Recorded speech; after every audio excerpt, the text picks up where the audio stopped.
Alright everybody, here's another iPhone video on the fly. I have Tango out here, and he's been here for about a week. And I wanted to share with some of my observations and some of what I'm looking for while I'm working with him. So excuse the poor video quality. I'm going to try to do my best.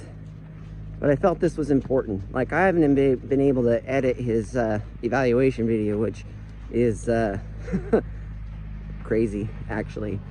So one of the things with this horse is, like, he's got a real good mind. He's a little higher strung Arab, and you know, it's not a problem. But the thing is that we need to start controlling how we as in him and I manage his tension.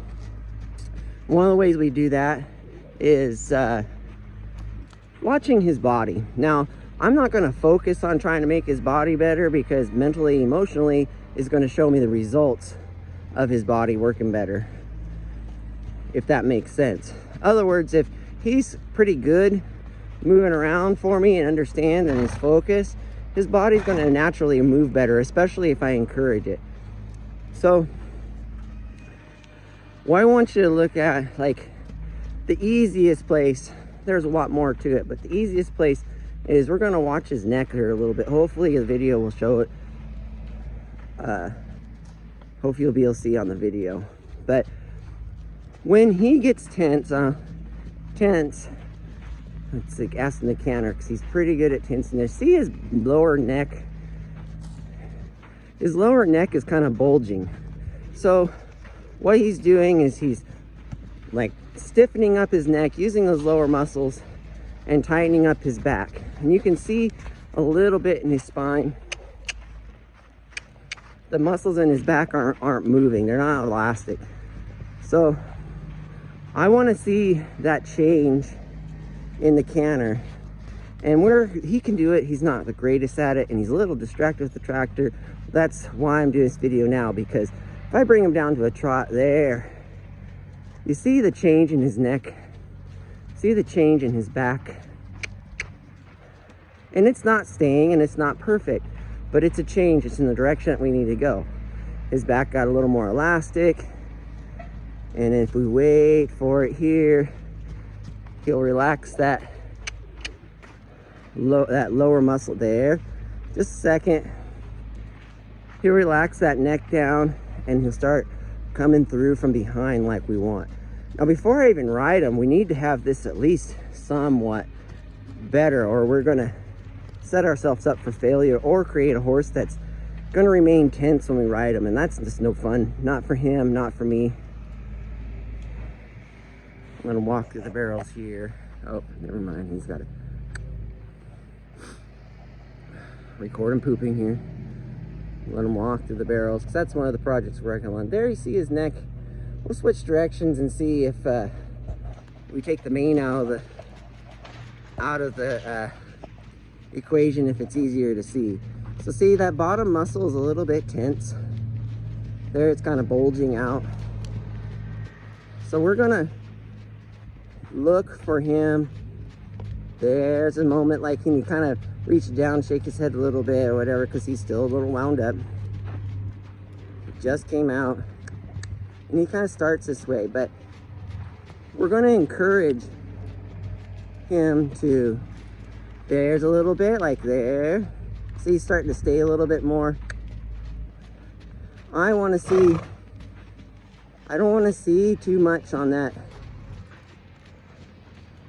neck, that long muscle bulging out. His throat latch is starting to open up a little bit. There. And if you watch his back stays more supple when he's like that.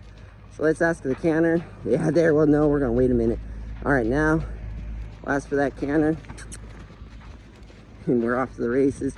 See again that you could see the shape of his muscles on his neck not connecting to his body, so he's not balanced and he's not coming from behind. There's better. There, that was a good spot right there when he went through the barrels. His neck changed. There, that's better. Again, we come back down the trot. You see, he starts using the upper muscles on his neck versus those lower muscles. So he's coming through, his back changes, it's more supple. And this is just a starting line. Like, we want this all the time, but he's got to learn and be comfortable with it before, you know, we really progress any farther with it. So like here at the walk, like, I like the neck, I like the throat latches open. The walk is better, his back is moving. If he gets his head up and he starts using that bottom muscle on his neck, he tenses, shortens his back, and then it gets, that the back will shorten and it will no longer move. The elasticity will go away. So we want to avoid that, because when I ride him, I don't want to ride that, all that tension. He's not going to be happy. He's going to be all sorts of, like, just kind of like a volcano waiting to explode. I want him to be calm and I want him to enjoy being ridden. So we'll start here and work on his balance, work on his biomechanics, so that he actually works through his body instead of just forcefully throwing his body around. And to his defense, he's not super easy to get there. He's not super easy to get through that way because his focus sucks.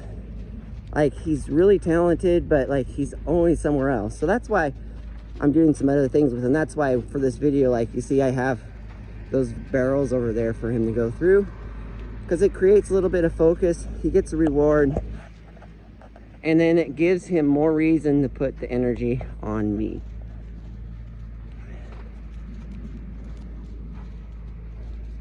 And you see, as he kind of warms up, he gets better and better and better with his neck.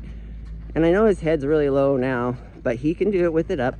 But if he can't stretch out and go long and low, he's not going to collect and come through over his back from the hind end the way he should. So I hope that helps you guys. Enjoy your day, enjoy your ride, enjoy your horses, and enjoy your lives. Thank you.